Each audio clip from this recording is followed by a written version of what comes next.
Hey everyone, welcome back to my channel. আমার আজকের recipe আনারসের চাটনি। আমের চাটনি বা কাঁচা আমের চাটনি তো অনেকেই খেয়েছেন। এই আনারসের সিজনে এরকমভাবে একদিন সিম্পল পদ্ধতিতে আনারসের চাটনি করতে পারেন বাড়িতে। তো আনারসের চাটনির জন্য ভালো করে চোকলা ছাড়িয়ে আনারসের যে চোখ আছে ওগুলো ভালো করে ডিপ করে বার করে নিতে হবে। এই অংশটাও কেটে বাদ দিয়ে দিতে হবে উপর থেকে। এবার আনারসের অর্ধেক অংশটা চারকোনা কিউব করে আমি কেটে আলাদা করে রেখে দেব। বাকি অংশটুকু ছোট ছোট একদম কুচিয়ে রেখে দেবো। এটুকু আনারসের চাটনির সময় একদম লাস্টে ব্যবহার করব, তাই আলাদা করে রেখে দিলাম। এবার কিউব করে রাখা যে আনারসগুলো রেখেছিলাম ওগুলো একটা মিক্সার জারে নিয়ে পেস্ট করে নেব। এখানে নিয়েছি একটা বেদানাটা একদম অপশনাল, দিতেও পারেন নাও দিতে পারেন, তবে দেখতে খুব সুন্দর লাগে বলে আমি এখানে ব্যবহার করেছি।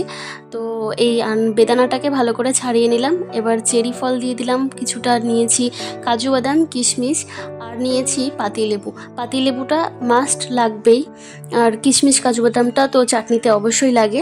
তো এখানে পেস্ট করা হয়ে গেছে আনারস, এবার আলাদা একটা পাত্রে তুলে নিচ্ছি। এবার একটা আলাদা কড়াইতে নিয়ে নিচ্ছি 1 কাপ মতো চিনি। চিনিটা নিজেদের স্বাদ মতো দিলেই হবে। চিনিটাকে ভালো করে একটু জাল দিয়ে নেব। জালে এরকম বল ফুটতে থাকলে এর মধ্যে পেস্ট করে রাখা আনারসের পেস্ট দিয়ে দেব।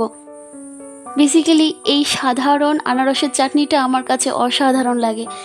আপনাদের কাছে আনারসের চাটনি না কাঁচা আমের চাটনি কোনটা ভালো লাগে অবশ্যই জানাবেন কমেন্টে। তো এই জাল ফুটতে থাকলে উপর থেকে এরকম আনারসের একটা ফেনা তারপর তৈরি হয়। এটাকে উঠিয়ে একটা চামচের সাহায্যে বা একটা হাতার সাহায্যে ফেলে দিতে হবে। তারপরে এর মধ্যে দিয়ে দিচ্ছি কুচিয়ে রাখা ছোট ছোট পিস আনারসের পিস। ঢাকা দিয়ে 5-7 মিনিট ভালো করে জাল দিয়ে নিতে হবে।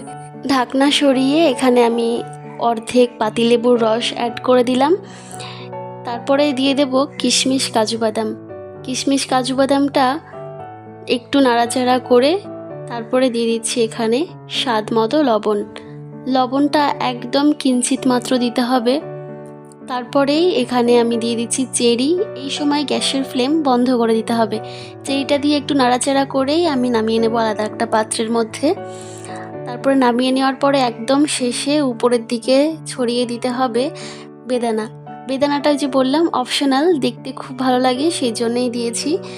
তো এই হচ্ছে আনারসের চাটনি, ভীষণ ভালো লাগে খেতে। আপনারাও ট্রাই করবেন, আমার কমেন্ট বক্সে জানাবেন। আমার চ্যানেলে যদি নতুন হয়ে থাকেন তাহলে অবশ্যই সাবস্ক্রাইব করবেন।